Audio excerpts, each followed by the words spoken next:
You're going to have a decision to make, folks. You're going to have a decision to make. Are you going to take the shot, baby? The flu shot. Believe me, I haven't seen nothing yet. Wait till this big media scare happens. Wait till the scare happens. Next global pandemic, drug-resistant tuberculosis. That's coming down. That's a headline from Associated Press. You're not going to hearing about this. This is the point. Watch this. You got the Financial Times magazine. Remember I told you that drug companies have no interest in health. Drug companies have no interest in keeping you healthy. It's all about money. That's why the Financial Times covers pharmaceutical industry and what goes on, because they're all publicly traded companies. And the people buying stock in these companies have an interest. It has nothing to do with health. So here we say, Financial Times, headline, drug groups to reap swine flu billions. Some of the world's leading pharmaceutical companies are reaping billions of dollars in extra revenue and profits amid the global concern about the spread of swine flu. If tuberculosis is added to the mix, these pharmaceutical companies will probably make an additional $100 billion in profits.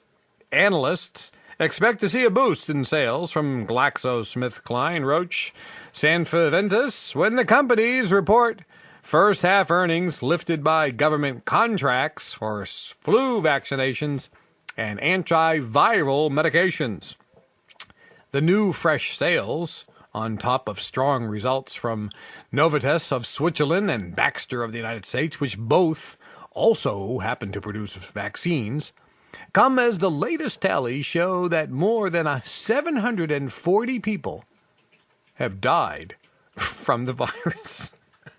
I'm not laughing about the 740 people, but it's like, there's 740 people on planet Earth that died by catching the flu. Oh my God, quick, everyone needs to take the shot. Everyone needs to get the antiviral drugs. Did you hear me? 740 people died on planet Earth over the last 6 months from this flu. Get the shot out. Get the vaccines out. Do you understand yet? Have you figured this out yet? Well, this article goes on just to basically, it's all from a financial perspective. It's saying that these pharmaceutical companies have patents, they control and monopolize the industry, and that they're good investments. And they basically, this article in the Financial Times says, if there are continued epidemics or pandemics of viruses such as tuberculosis and swine flu, these companies are a good place to have your money invested because they own patents. And the governments have contracts with these companies, so these companies stand to make virtually hundreds of billions of dollars. That's what this whole article is about. It has nothing in it about the health of the citizenry. Nothing about health. Nothing about how the vaccines work or don't work. Nothing about how the antivirals work or don't work. Nothing at all. Well, let me tell you, they know that the vaccines don't work.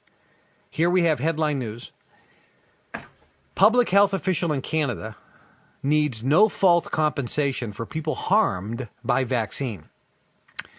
A leading public health expert in Canada is calling for Canada to create a no-fault compensation program for the people who will be harmed by a swine flu vaccine that millions of Canadians will be urged by the government to get this fall.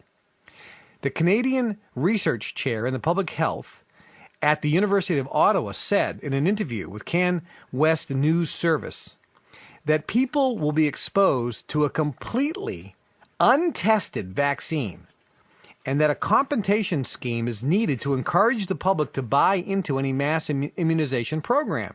When the World Health Organization last month produced swine flu, or proclaimed swine flu, they actually produced it too. It was a Freudian slip, but it's true. The World Health Organization produced the swine flu, and then they proclaimed it as the first pandemic since 1968. Canada's chief public health officer said everyone should get the new flu shot when it becomes available, even though it's untested, and even though it's clear that hundreds of thousands or millions will be adversely affected by the shot. The more people that take the shot, the more people that take the shot, the better, he said. But the Public Health Agency of Canada has no plans to compensate the potentially hundreds of thousands of people who will be injured by the swine flu vaccine. This article is basically saying, look, the government knows that there's going to be hundreds of thousands of people they're going to be suing because they're going to have just like in 1976. The Canadian government has admitted, yes, hundreds of thousands of people are going to have permanent neurological damage and die by taking this swine flu vaccine. Yes, hundreds of thousands will become sterile and not be able to have children. Will have permanent brain damage. Will die. Will live miserable lives by taking this vaccine. Yes, we are admitting that. We are admitting it. We know they're going to be suing us. But we can't say they have no ability to sue because then nobody will take it and we want them to take it. We'll deal with the lawsuits later. Where in America, the opposite happened. In America, the United States government said already, they've said, Baxter, the pharmaceutical company making the poisonous vaccine, they've already made legislation that says, good news, we're going to make it, you're going to become immune to any lawsuits.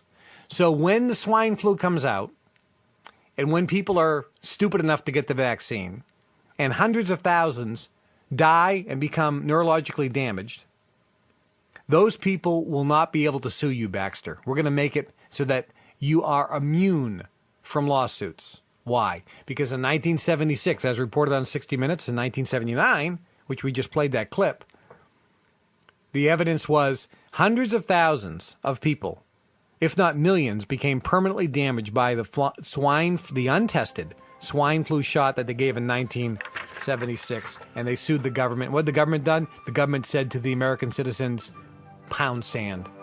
The United States government said to the American citizens, too bad. Folks, we have a constitution. We have a great government here. We have a great system here. But that system is being dismantled by the idiots that you elected and put in office. I did not vote for them. I can't vote. I'm a convicted felon. Don't blame me. But you did vote. Never vote for an incumbent. Never vote for a Democrat and never vote for a Republican. You need to replace the people that we're putting in office. They're not listening to you. They're not paying attention to you. You need to throw them out. This is Kevin Trudeau. Keep listening. KTRadioNetwork.com.